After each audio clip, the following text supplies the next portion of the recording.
اختلاف جو علم کا ہے، دلیل کا ہے، وہ علماء دین کا حق ہے۔ امام ابو حنیفہ، امام مالک، امام شافعی اور امام احمد میں بھی اختلافات ہیں، مذاہب میں بھی ہے، لیکن اس پہ عوام کو نہیں لڑایا جاتا ہے۔ علماء دین کو چاہیے کہ اختلاف کو اپنی حد تک رکھے، عوام کو یا شاگردوں کو اس کی وجہ سے نہ لڑائے۔ امام طحاوی رحمت اللہ علیہ علماء مصر کے خلاف انہوں نے ایک فتویٰ لیا اور مصر کے تمام علماء پر واضح کیا کہ تم غلطی پر ہو۔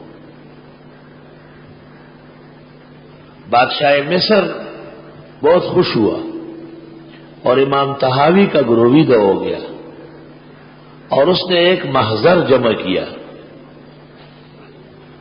اور اس محضر میں علماء کو جمع کیا اور اپنے ساتھ شاہی تخت بچھایا اور اس تخت پر امام طحاوی کو بٹھایا۔ علماء سب نیچے بیٹھے تھے، بڑے بڑے علماء تھے۔ امام طحاوی کے دل میں گزرا کہ عوام کی اصلاح ایک عالم سے نہیں ہوتی، تمام عالموں کا حق ہے۔ اب میری اس تنقید سے ان علماء کی بے حرمتی ہو گئی۔ امام طحاوی نے اعلان کیا کہ میں نے دوبارہ غور کر لیا، علماء کا مسئلہ صحیح ہے اور میرا غلط ہے۔ علماء بڑے خوش ہو گئے، بادشاہ پیکا ہو گیا۔ جب بادشاہ سلامت اٹھ کے چلے گئے تو امام طحاوی نے علماء کو کہا تم بددستور غلطی پر ہو، لیکن بادشاہ کے دل میں تمہاری حقارت آئی تھی، اس کی اصلاح ضروری تھی۔ یاد رکھنا اب بھی تمہارا مسئلہ غلط ہے۔ عالموں کو ایک دوسرے کی اصلاح اور ایک دوسرے کی عزت بہت کرنا چاہیے، بہت زیادہ۔ ہمارے استاد مولانا لطف اللہ صاحب رحمت اللہ علیہ یہاں بنوری ٹاؤن کے بڑے استادوں میں سے تھے۔ حضرت بنوری نے شروع میں بخاری ان کو دی تھی، 7 سال پڑھایا ہے۔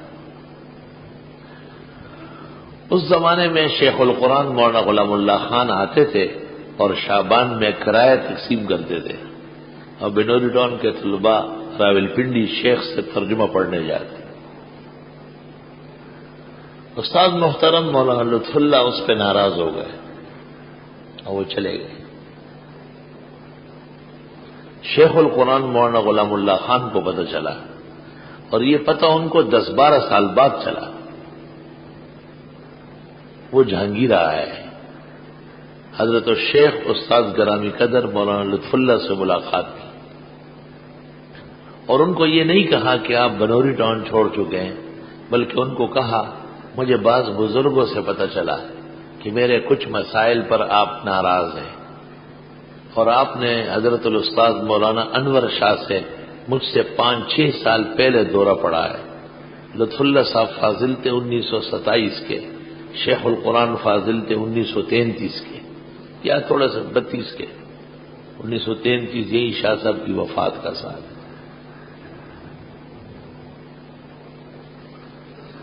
تو آپ جو مسئلہ مجھے بتائیں گے کہ یہ غلط ہے تو میں اس سے توبہ کروں گا، آپ سے بحث نہیں کروں گا۔ آپ میرے استاد مولانا انور شاہ کے بڑے شاگرد ہیں۔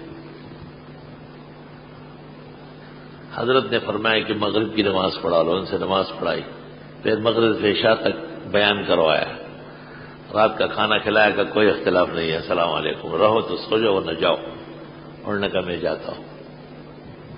علماء کبھی بھی اختلافات کو ہوا نہ دے، یہ اچھی بات نہیں ہے۔ مولانا غلام اللہ خان نے تقریر کی زبردست، ان کی عادت تھی ہر حکومت کے خلاف زبردست، اللہ کے شعر تھے، گرجتے تھے۔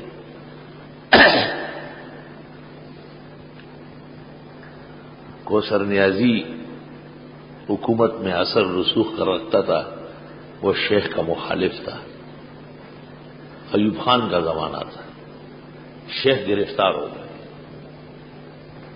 اور گرفتار ایسے ہوئے کہ اخبارات میں آیا کہ ایوب خان نے کہا کہ مولانا غلام اللہ خان کو ایسی سزا دیتے ہیں کہ آئندہ مولوی ممبر پر بیٹھنے سے پہلے سوچے کہ میں گرفتار نہ ہو جاؤں، عبرتناک سزا دے۔ استاد مولانا لطف اللہ کو پتہ چلا،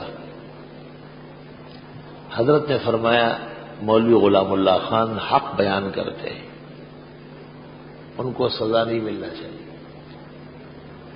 کہہ رہے یہ سزا معاف ہونا چاہیے۔ کس طرح معاف ہو؟ کسی نے کہا کہ افضل خان اسلم خان کا لڑکا، وہ آل نال ملٹری کورٹس کا سینئر جج ہے، اور ایوب خان آرڈر اسی کو دیتے ہیں اور اس کو اختیار ہے کینسل کرنے۔ استاد مولانا لطف اللہ جہانگیرے سے بس میں بیٹھ گئے، پشاور چلے گئے۔ پشاور میں اسلم خان کا جو بنگلہ تھا، جس میں اس کا بیٹا افضل خان بھی رہتا تھا، اس کے ساتھ ایک اور بنگلہ تھا، اس میں فوجی عدالت لگی ہوئی تھی، چاروں طرف پولیس اور فوج کھڑی تھی اور کھنڈتار لگا ہوا تھا۔ مولانا لطف اللہ صاحب دور گھاس پر بیٹھ گئے کہ مناسب موقع ہوگا تو اسلم خان کو کہلوا دوں گا۔ اسلم خان گھر کے لان میں ٹہل رہے تھے، ان کی نظر پڑ گئی تو اپنے چھوٹے بھائی محمد انور خان خٹک کو کہا، اے محمد انور خانہ پدی وخوص ہو عالم ناستے اور ماتا خکاری زہوں ملئی سے اپنے گھاس پر کوئی عالم بیٹھے ہیں، مجھے لگتا ہے استاد مولانا لطف اللہ صاحب ہے۔ محمد انور خان نے دیکھا کہ ہاں ملئی سے جب انور خانہ ایسا خبر ہے کہ الگ ذر کا حضرت دندنا والا پلارو کے لیکن سو سڑے۔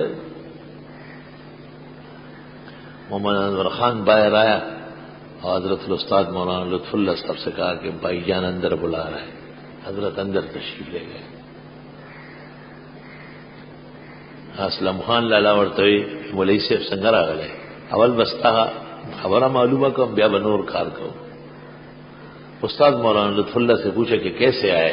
حضرت نے فرمایا ہمارا ساتھی ہے مولانا غلام اللہ خان، اس نے جوشیلی تقریر کی ہے اور وہ جوشیلا ہے اور گرفتار ہوا ہے اور سزا نہیں ہونا چاہیے۔ کہا ٹھیک۔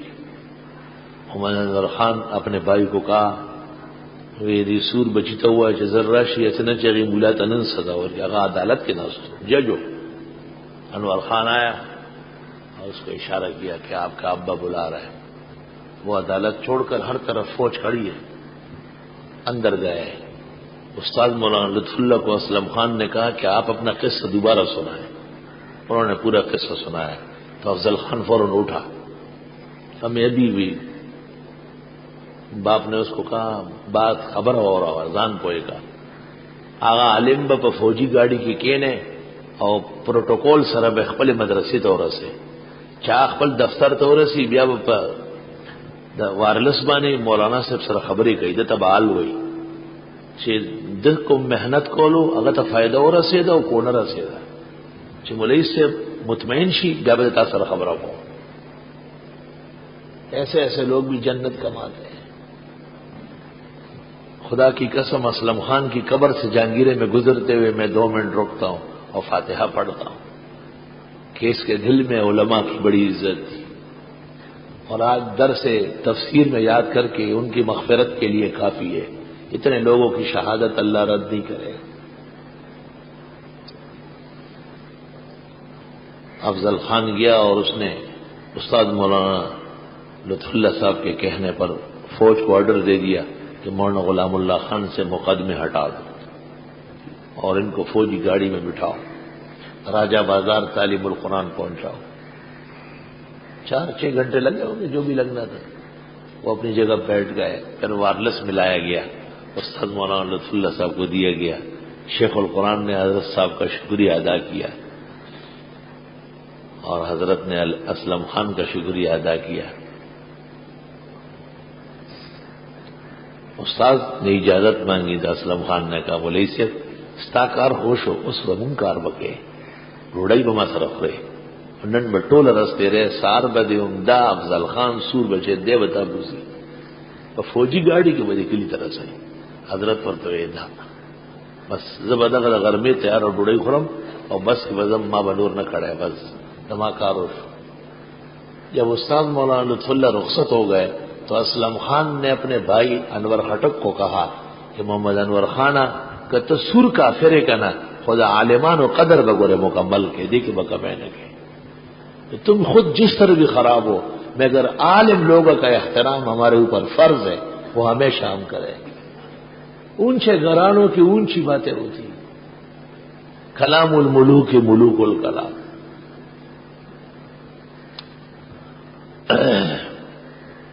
وقالت الیہود لیست النصارى لا شیء، کہتے تھے یہود نہیں ہے عیسائی کچھ بھی. وقالت النصارى اور کہتے تھے عیسائی لیست الیہود ولا شیء نہیں ہے یہود کچھ بھی. یہ تجاوز ہے حد سے. ہم اپنی درسگاہ میں کہتے ہیں کہ امام شافعی امام ہے رحمت اللہ علیہ. اختلاف ہے لیکن اختلاف رحمت ہے. آج میں اس طرف بھی آپ کو توجہ دلاتا ہوں کہ اختلافات کو ہوا دینا کارنامہ نہیں ہے بلکہ اختلافات کو اتفاقات اور محبت کی نظر سے دیکھنا اس میں فائدہ بہت زیادہ ہے. وَهُمْ يَتْلُونَ الْكِتَابَ اور یہ پڑھتے تھے کتابیں دونوں اہل کتابیں. كَذَلِكَ قَالَ الَّذِينَ لَا يَعْلَمُونَ مِثْلَ قَوْلِهِمْ اس طرح کہنے لگے وہ لوگ جو علم نہیں جانتے تھے مانن ان کی باتوں کے. جب علماء اختلافات میں تجاوز کریں گے تو عوام بھی پھر کوتھی دا کبڈی دا اور کوتھی دا کبڈی دا جھگڑا شروع کریں گے. فَاللَّهُ يَحْكُمُ بَيْنَهُمْ يَوْمَ الْقِيَامَةِ بس اللہ فیصلہ کرے گا ان کے درمیان قیامت کے دن فِيمَا كَانُوا فِيهِ يَخْتَلِفُونَ جس میں یہ اختلاف کرتے تھے. کیا امام ابو حنیفہ نے جو کہا ہے کہ امام کے پیچھے فاتحہ پڑھنا گناہ ہے اور امام شافعی نے کہا ہے کہ اگر امام کے پیچھے فاتحہ نہ پڑھے تو نماز کو خطرہ ہے، اس کا سوال ہوگا قیامت کے دن. حقیقت یہ ہے کہ اس کا سوال نہیں ہوگا کیونکہ اس کا فیصلہ دنیا میں پیغمبر نے اس طرح کیا کہ مجتہد جب اجتہاد کرے اور وہ صحیح نکلے تو اس کو 2 نیکیاں ملے گی، اور جب مجتہد اجتہاد کرے اور وہ غلط نکلے تو اس کو 1 نیکی ملے گی. تو ایک کو دوہرا اجر ہوگا، ایک کو 1 کھیرا ہوگا اور دونوں جنتی ہے. کوئی اور شور شرابے کی قیامت کے دن حاجت نہیں ہوگی.